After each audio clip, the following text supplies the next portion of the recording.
Welcome back, everyone, to another episode of the Agents to Owners podcast. I'm really excited today to have somebody that I have been seeing online for a long time and finally able to meet and connect and learn a little bit more about him. So with us today, we have the owner of Humphrey, Covill and Coleman from New Bedford, Massachusetts, Mr. Peter Covill. Pete, welcome to the show. Thanks, Brad. Thanks for having me.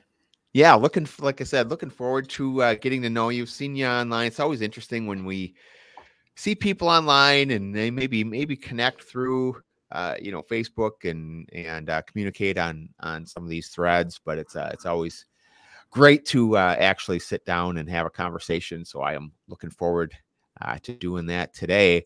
And then in researching you a little bit, and I saw you have your agency has a long history.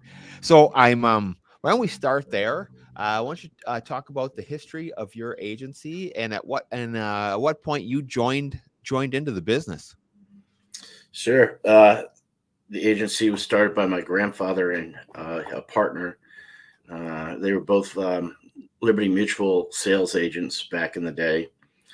And back in 1926, they made auto insurance compulsory in Massachusetts. So the two of them decided to open up their own independent agency, and they were just raking in money hand over fist because everybody all of a sudden had to buy auto insurance. Wow. I mean, granted, it was $6 or $8 a year for the policy, but hey, that's a lot of money. We have some crazy history. Every single ad that was ever run since 1926, I have in albums in our safe. Wow, it's insane the history behind it. That's so incredible. Anyway, yeah, they opened it in 1926, and then my father joined in the 50s, and then I started. This July will make 40 years for me. 40 years. Yeah, I tell everybody I started when I was 5, though. Nobody believes that. 40 years in the business. Yeah, so I've seen a little bit. Yeah. I'm curious, what was the rating like of a policy 40 years ago? Oh God, it was in a manual. We had, for auto insurance, we had a book, and it would go through the different types of vehicles, how long they had their license, and how old the vehicle was, what limits they wanted. I mean, it took, a few minutes to do it, but same with home insurance. What's interesting with that is that so then there was probably, how many rating factors? 6? Oh, no, God, no, dozens. Okay, dozens. Okay, so there was that many. Okay. Yeah, oh yeah. Now there's hundreds, and we've been trying to tweak this profitability system forever. When you go back 40 years ago when there was 12, I mean, granted different times, but the profitability was probably much better at that point than it is now. I would gather. Oh God, yeah, night and day. I can remember seeing rates from 1926 in our that we were running ads for. It was 4-cylinder, 6-cylinder, or 8-cylinder, and these were the prices. Crazy. So you joined 40 years ago. Yep. At what point? So you've seen a lot. At what point did you start moving into the ownership role, or when was that discussed? How did that all kind of come about? I reluctantly took a summer job for back in 1984, right out of high school, and it kind of just morphed into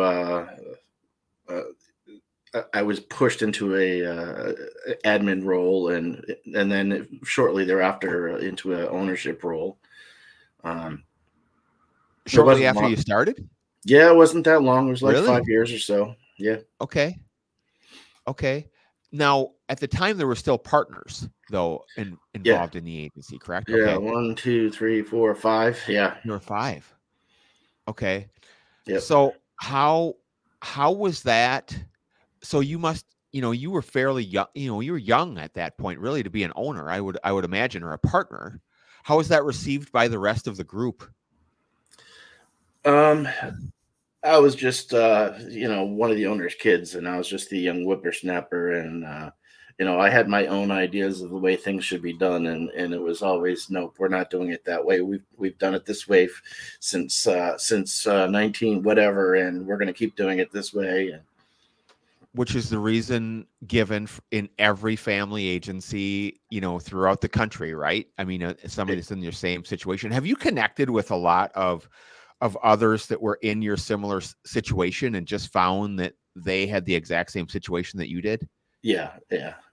A lot of headbutting, a lot of don't fix it if it's not broke.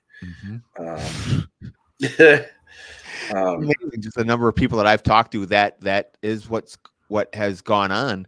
And then in some cases, from what I've seen, of the young whippersnapper saying, okay, well, then I have to go and do my own thing then. Yeah, there's always that. But was that ever a consideration of yours? No, not really. Okay. I knew what I was sitting on. Okay, yeah. And so you co-own the agency with your sister. Yep. Has she always been in the business as no, well? She's came like 15 years later. Okay. And I guess same deal. That was a summer job. We suckered her in. Tell me a little bit what it's like to run the business with your sister. Oh, it's awesome. We're night and day personalities. Yeah. Okay. Which probably was what makes it work. Works really well. She handles the employee staffing issues and admin issues, the day-to-day accounting stuff. She does the commercial account manager stuff on the bigger stuff. Okay. So, yeah, she keeps me from spending ridiculous monies on shiny objects. It's perfect. So she handles most of the operations. And what roles are you handling for the agency? Oh, anywhere from the plant manager, where I water the plants once a week, to sales, marketing, and carrier relations. And, all of the social media stuff, all the advertising and marketing that we do. Any large commercial sales. Okay. I'll still do a home policy every now and again. So a little bit of producing. Oh yeah, a lot of producing. Okay.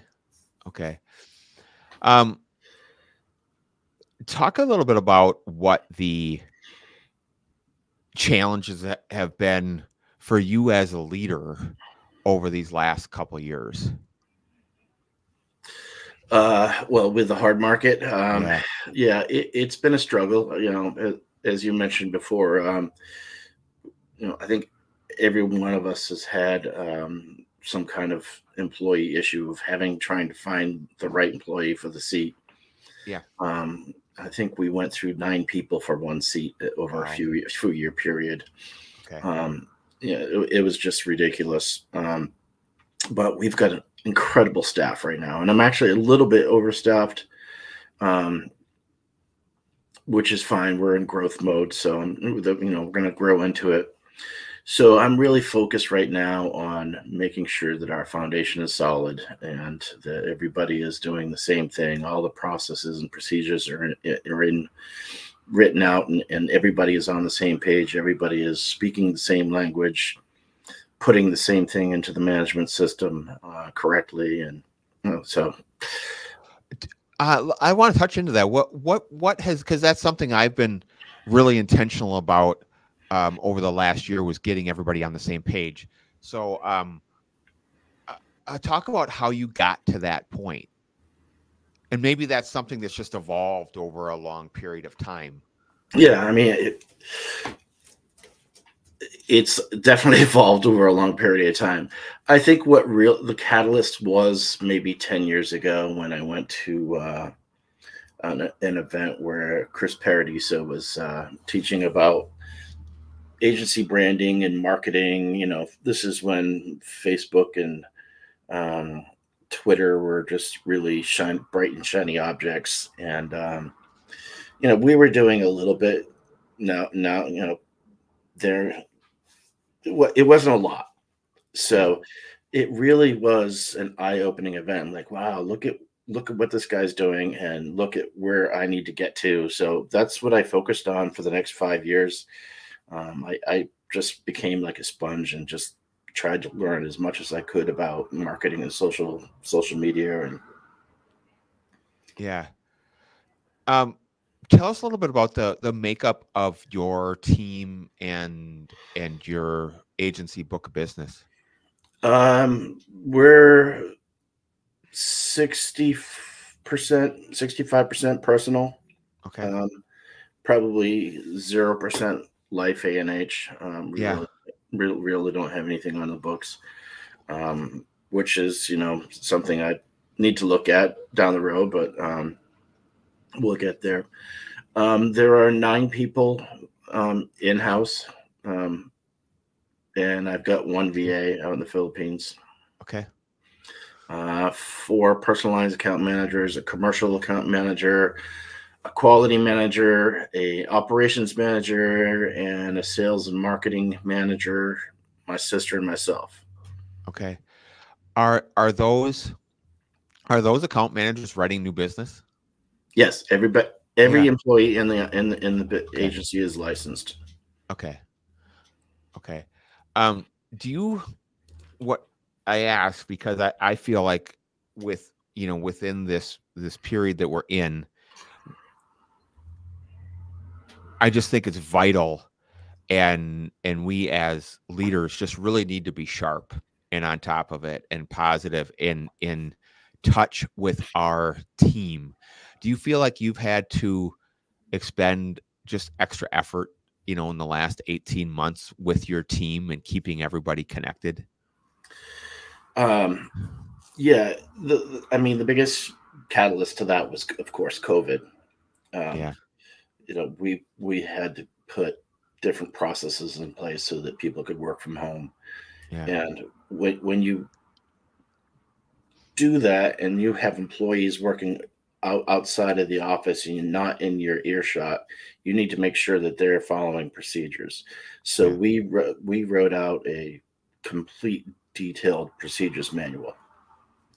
Everybody is on the same page. Everybody's doing the same thing. There's no garbage in to the system. It's all 100%. Everybody is. We went through agency performance partners training. We just finished one of their training programs. We're just starting a new one now. And it's just been night and day with, training the employees, just listening to the employees. Every single morning we have a stand-up meeting, seeing how everybody's doing. We'll talk about whatever changes we have in the office. But the most important thing is asking if anybody needs help, if anybody's behind. Yeah.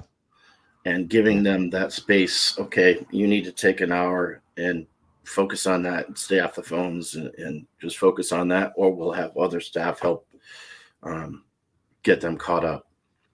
Yeah. So I don't want to see anybody behind. I don't want to see anybody stressed out over it. Right. And you have that meeting every day. Every day. And it's a stand-up meeting. And we did that. That was a suggestion of agency performance partners, was because we used to have people would sit at their desk and they'd be typing away, looking at their email or looking at Facebook or something while we're having the meeting. And the stand-up stopped that. Yeah. Yeah. So that's interesting. I've been trying to do that twice a week, and I just call them morning huddles. Call them whatever you want. And I found it helpful, which is for that reason, just to see where people are at, to kind of take the temperature of the agency, and to your point, who needs some extra time, and how we can help out to get people, because I'm the same way. It's a stressful time. It could be a stressful job. I want to keep people from being overwhelmed. And I've learned that certainly seems like the team really appreciates that, and it promotes a team, and it promotes It does. togetherness.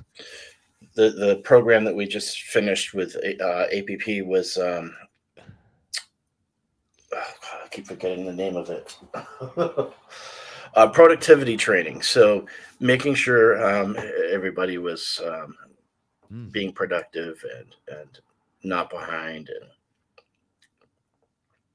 the next one we're doing is on hard market and sales. So yeah, they kind of break it up into different courses. Yeah. Right. Yeah. Yeah. I know. And the cool thing is I got the state to pay for the entire thing. Really? Yep. How'd you do that? There's leftover COVID money out there, federal money that the states have. And if you Google your state and workforce training grant, there's grant money out there that certain things are, eligible for it. But if you look at that, I think Massachusetts last year was like 30,000 you can get. I think it's down to like 20,000 this year. But I mean, National Alliance, you can get your CIC for free. Wow. I don't know if every state still has it, but Massachusetts still has it. Yeah. I have to check that out. Yeah. I've told so many people that, and it's been a game changer. Yeah. We talked a little bit about, you needing to hire, within the last year, and you mentioned going through nine different people to fill one seat. I don't feel as bad because I'm working on 3 right now, going on my 4th for this seat in the last 3 months. And tell us a little bit about your hiring process and what that looks like. I mean, I've done everything from using a headhunter to pulling somebody from another agency that they come with their own bad habits. Yep. Or just training from scratch and putting them through a test, online test or whatever for, can this person spell and type out a damn email? Yeah.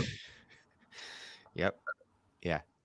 We've had some failures, and yeah, not all of those were bad people. They just didn't stay because of one thing or another, or or they just didn't work out, and we let them go.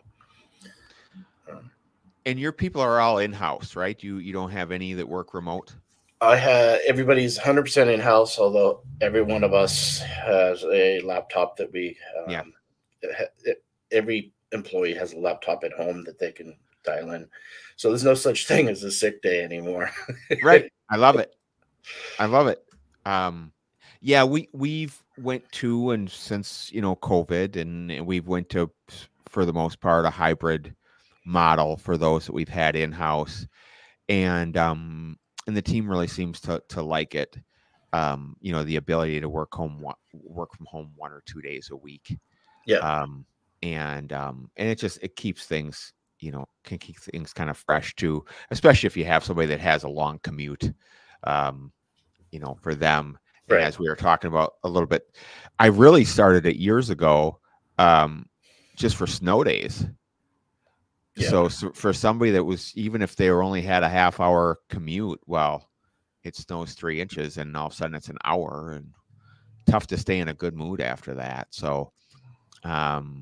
So yeah, that's what kind of originated our laptops, and then COVID just really escalated everything. Yeah. I mean, there are a lot of agencies out there that are 100% remote, and I don't know. We're an old school agency. We've been around for 98 years. So I've got people coming in, paying their insurance with money they pulled out from under the mattress. And you just lose a little bit of the company philosophy if you're not in-house. But that's all challenge with technology now. So it's a challenge. I'll put it that way. I do have one that is completely remote, and he is phenomenal. I mean, he is an A+ player. And but I agree with you. I mean, my preference would be the collaboration of in-house. The camaraderie is going to be way better. Yeah. So, what's been your biggest challenge as an agency leader, would you say, or challenges? Currently, the market. Yeah. It's just frustrating that the market is the way that it is right now. I've been doing this for 40 years. I've seen hard markets before. I've seen dozens and dozens of carriers either leave the state or go bankrupt or get downgraded, and we just got rid of them. Ugly times back in the 80s, 90s. Nothing like this, though. Right. Yeah. It's just frustrating when you get a nice piece of business walk through the door and you've got nowhere to put them, or your price is just so ridiculous. It's embarrassing. Yeah. Yeah. And the only way, and I think everybody's in the same boat, and I try to stay positive about a number of things, because we're getting and generating more leads than we ever have. Mm-hmm. And our close ratio is not nearly as good as what it has been. And I guess the positive side is that we just we keep them in our pipeline, and we're just building that pipeline for the future, to circle back when times are better. So for the ones that we don't write, and there's a lot of them. So yeah, that's definitely a challenge for all of us. We talked a little bit about talking about generating leads, and one of the things that caught my eye with some of your posts was you've posted on a few occasions about running Google ads, and how you've been doing it. As we were talking off air, you've been doing it for a long time. So tell me about your strategy, what type of ads you're running, and kind of what your strategy is with Google ads. Sure. We kind of fell into flood insurance niche. We're in coastal Massachusetts, just right near Cape Cod. So there's a lot of coastal insurance requirements, flood insurance, home insurance. So back 6-7 years ago, I had a realtor friend of mine reach out and say, "Hey, Pete, I've got this house. It's right on the beach. The flood insurance is $7,000. We've been trying to sell it for 3 years. Have you ever heard of private market flood insurance?" I'm like, "No, I have no idea what that is." For the most part, the funny thing is most insurance agents around here hate flood insurance. If you begged me back in the day, we'd do it for you, because it was a handwritten, typed out FEMA long application with carbon paper, and you had to pull out maps to find out what zone it was in. Anyway, so I did some research. I found private market flood insurance, and I was able to find this guy a quote for $1,100, and he sold the house a week later. So I became the hero and the king of flood insurance to all these realtors around here. So they started calling me and asking me for, is this in a flood zone? And we would give them a sample flood quote for every listing that they had. So I'm like, this is pretty cool. So I signed up with as many flood markets as I could find. I think back in the heyday a few years ago, we had about 25 different flood markets. So I said, let's run some Google ads. So we started running Google ads for flood insurance, and it was out to the entire state. And then it got so good that we got licensed in 6 other states and started pushing ads out to them.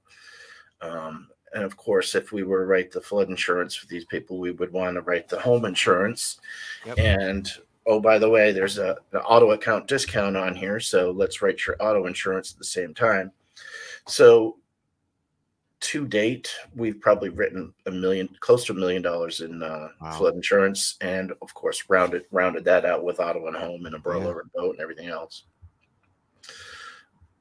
Recently, we started doing homeowners insurance ads, and just 2 weeks ago, I added bonds in the mix. Yeah.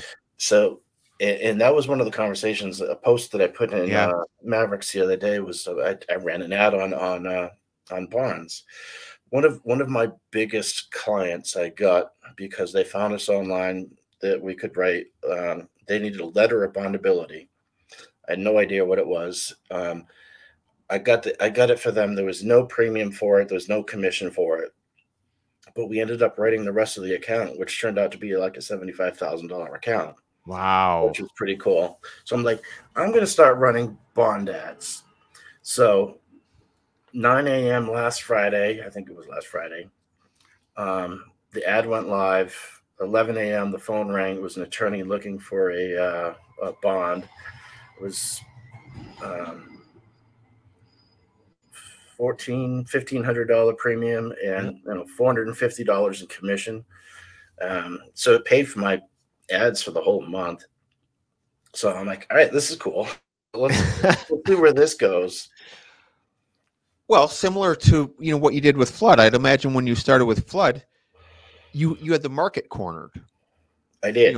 I mean, because how many people were running ads for flood? Probably not very many at that point.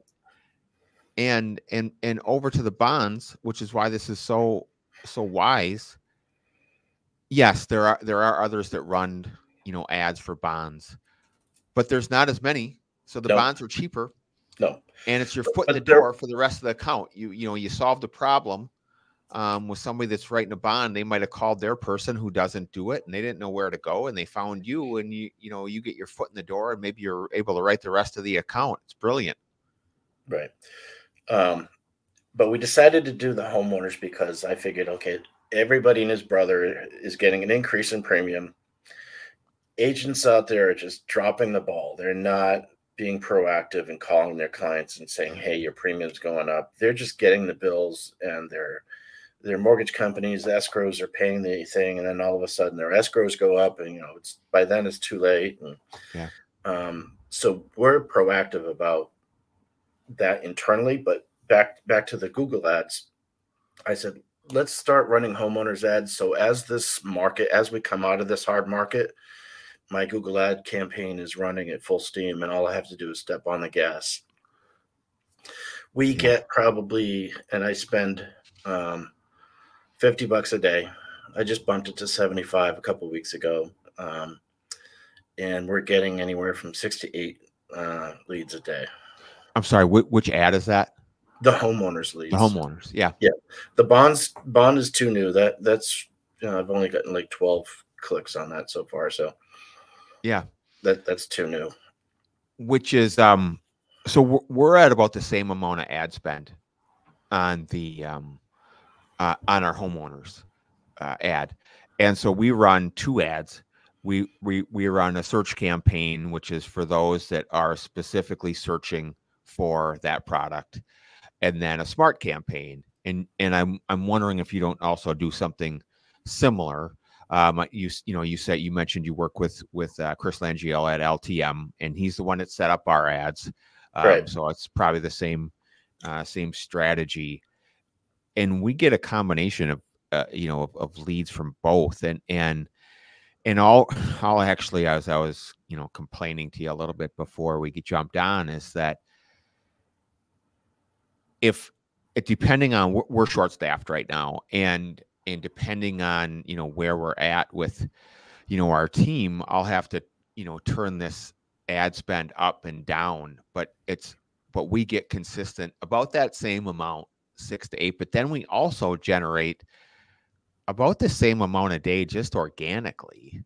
Yes, for people that are finding us, because the ads help your SEO. Plus we've been doing other things to help our SEO along the way too. Talk a little bit about, as you addressed too, what that process is like when you're getting these leads. What does that look like for your team? So it was important for me that we take a very hard look at what the customer experience was with these ads. Yeah. They're coming to us because their insurance has gone up and their insurance agent either has dropped the ball or just doesn't have the markets to give them a better price, or talk to them about, hey, you can do this, that, or the other with your policy to try and save yourself some money. So my AMS is Applied Epic. We're using Agency Revolution as our automated marketing campaign. They have a new pipeline in there. So my Google ads, they get dumped into Agency Revolution's pipeline. An email goes out to them, thanking them, and we have them. The first landing page, it's a short form. I insisted that it was a short form. I don't. Too many people see this long form and just bounce. So I just want name, address, and contact info. Yep. Then it sends them a thank you and says, we'll be reaching out to you. In the meantime, if you'd like to fill out some more information and give us some more information, age of the roof, dogs, cats, trampolines, pools, etc. From that gets sent out to our VA, who's in the Philippines, and he pulls the property record card from the town or the county, does a replacement cost estimate on the thing, puts it in our comparative rater, puts it in the CRM, and puts it in our AMS, and then sends an activity back to our inside salesperson, who is going to look everything over and call the client and sell it. And that all happens within 20, 30 minutes of the wow. So your salesperson has it back within 30 minutes? Yeah, the VA only takes like 20 minutes or so to do all that. To put it through I'm sorry, did you say they also put it through the rater? Yeah. They put it in the rater. Yep. Okay. Now, are they finding the best couple options and where they're eligible, or is that going over to the salesperson? That just goes to the salesperson. They just dump it in the rater. They're not making those decisions. And there are some carriers that we have that aren't in our rater. Openly, for example, they're not in our comparative rater. So if it looks like it could be an account that one of those carriers will write, we'll go straight to them and just dump it in. Okay. And how would you, a lot of the naysayers for people of kind of critics of Google ads will say, well, you're not getting, all you're getting is price shoppers and you're not getting the quality. What kind of quality have you seen from these ads? For the most part, top of the line. Yeah. Anywhere from, a $500,000 house to multi-million-dollar house. We got a call the other day for a $5 million house out on Nantucket. Yeah. Which hopefully I think we're going to be able to rate that one. Wow. Yeah, I agree. I've seen specifically from the search campaign what we're looking for. Our target. I mean, when you think about it, Facebook advertising, you just put a post out there. It's not as high intent as Google. Google is somebody actually typing in, I want a homeowner's quote. Yeah. And they're going to find your campaign. They're high intent quotes. Yeah. Well, you're going to come up. That's the beauty of it is you, and what I've learned is that ours has some serious reach to it. I mean, we're not just within, it's all over our state or where we put it, somewhere that's 4 or 6 hours away that are finding us. Mm-hmm. And we're getting quality. Of course, there's still online leads, and some of them will never respond. And that's just how that goes. Sometimes you're going to have to weed through that with any lead, but we've gotten really, really quality business, from our ads. So I'm a big proponent of it. Yeah, you can tell when somebody is a price shopper, and yeah, they don't want to tell you very much information. They just give me a quote. You don't need my date of birth. You don't need to know how old my roof is. But we take the time to go through and educate the client about the whole process, and that's the whole sales part of it too. Yeah. Even if we're a little bit more money, we're educating them about their policy and about the market. And many times, even if we're a little bit more money, they'll still switch with us. Which is part of that customer experience, right? Yeah, because there's so much angst and uncertainty in the market, and people don't know what's going on. So if you take 3 minutes to just, educate them on their policy, why maybe it's going up, and and what our agency process is and how we handle our customers, it can go a long way. Some people are not going to care, and that's just what it is. That's just the buyer. We've automated that. So when we get the download from our carriers, if the premium has gone up more than $200 or more than 13%, an activity goes to the account manager. And immediately, same day, that account manager is going to pick up the phone and call a client and say, hey, we noticed your renewal come in high. We're going to look it over to make sure no credits or whatever fell off. Talk to them about the market. And, if we need to, we'll take this and try it in another carrier. But as long as they know that we're on top of it and doing something, they'll be like, okay. Yeah. It's not. But if they get that invoice in the mail and we don't call them, they get pissed off. What they're going to do is call the guy down the street. Yeah. We've been, it's been for a while, but one of our main priorities is retention. And so that's really taking care of your own customers, staying in front of them, and really being on top of these renewals. Yep. And being, and I think it's helped. It's helped greatly, and people appreciate it. So, our retention is about 97% right now. Is that right? Yeah, it's pretty. That's amazing. It is amazing. That's amazing. Yeah. There's stuff that is going out the back door. Right. We've also decided it's okay that this one or that one goes out the back door. Of course. So we don't have to write every single person anymore. This guy's been had too many claims or too many pay problems. Yeah. We don't have to remarket this one. This one's okay. I want to circle back to the quick on the ads process. When that comes to your internal salesperson, does that go to a team of people, or does it go to one person? One person. Okay, so then you don't have to do any type of one person. Okay. Have you got to the point or are you getting to the point where there's too many leads for that one person? Yes, it's getting close to that. We've had Austin Moorhead from Lava Automation build out our pipeline in Agency Revolution. So the entire process is automated. They're getting these people are getting texts and emails throughout the whole process of what's going on, and we're following up with them. And it's been pretty cool.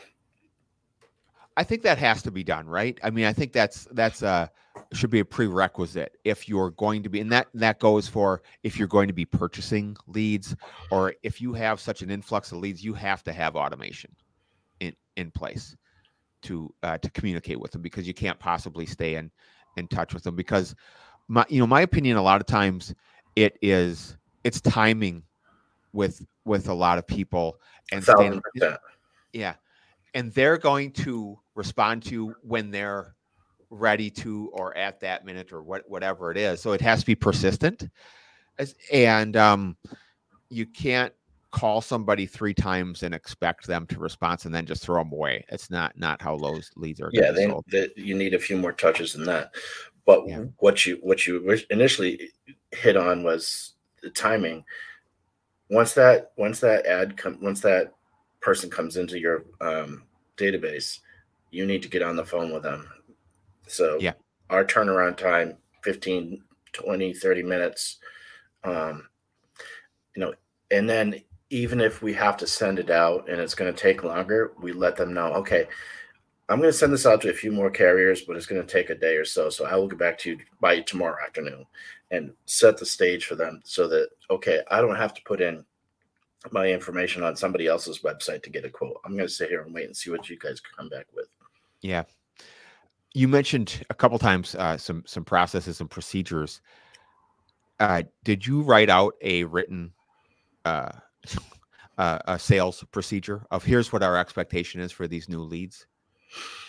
No. So I did just because, you know, I felt like I talked about it till I was blue in the face. And then as I've learned with most of our other processes, okay, well, I need to put this in black and white. And here's what we do. Here's what the automation does. I've found, just found over the years for everything that I've talked about and maybe hasn't taken shape the way that I wanted, I need to, make it a part of our process and say, this is how we handle things, and then refer back to it. That's why I've kind of asked earlier about, how you got people on the same page, because for me, and I feel like I'm still in that process, and we're getting there. We're so much better. But of really honing in on each one of these things, in that sales process was just one of them. Yeah, I mean, like I said, we just have one guy doing it right now, so yeah. I don't have more than one person doing it and more than one. So yeah, maybe as we grow and scale it, we need to get processes like that in place. Yeah. But when you just got one guy doing it, yeah, and he's doing it, how you want. And for me, a lot of this, obviously the process is it's for future. It's for, future people coming on boards to point to and just say, this is how we do it. As we grow the campaign, as it becomes more successful, as the market turns and more people are going to start calling, and we'll be able to scale it and add more people to the campaign. What advice would you give for those that are considering running Google Ads? As you know, you see a lot of talk about it online, and there's a lot of skepticism. So when I first did it, I did it myself. Then I had reached out to some guy at Google who's let me fix a campaign for you, and it was just disastrous. They just tried to get as much money out of me as possible. Well, you need to spend more money if you want this to be successful. Then I had a local guy running it. And then we finally, then I went back to running it myself. Then I just got disgusted and shut it off. And then we finally reached back out to local traffic marketing and have them run it. Name of the game, hire somebody. Yeah. If you're going to spend that kind of money, spend the extra money to get it done by somebody that knows what they're doing. Agreed. Agreed 100%. And the reason why is that, setting up these campaigns, yes, anybody can do it, but there's a lot of, kind of behind the scenes things that you can exclude and add, that because you want to hone in your ad on who your target audience that you want to be. And so by, just like anything else, hiring somebody that knows Google and knows the ads, it's huge. Also, you'll save money in the long run. Yeah, I believe. Yeah, you mentioned you were doing a smart campaign at one point. I was doing a smart campaign and then discovered Google decided was going to get smart on me and add in. We started getting probably 20 phone calls a day from people looking for Google or Geico, Progressive, Allstate, or this company or that company. The campaign put in all of those insurance companies into it. So anybody searching for a phone number for Progressive, they were getting us and calling us. It was like insane. So I had to shut the ad off and put all those as negative keywords. And then it just started adding them back in. I'm like, nope, I'm shutting this stupid thing off. Yeah. It's interesting. So we still run a smart campaign, and I've been tracking it, and we get about we write about as much business and quality business off of that smart campaign, which was surprising. And I nearly shut it off because mostly what we were getting, even though we weren't looking for car insurance leads, we were getting them. And that's just because you come up first in that map pack. Yeah, see, I put car insurance all as negative keywords because I don't want to lead with car insurance. Yeah. But then we actually started writing some good car insurance accounts. And then I thought I've started thinking of, do I want to start marketing for car insurance? I haven't done that since, 2001. My thought on car insurance is you've got people that are price shopping. You've got people that are bad paid or have had claims history. It's all non-standard stuff that are out there looking for auto insurance.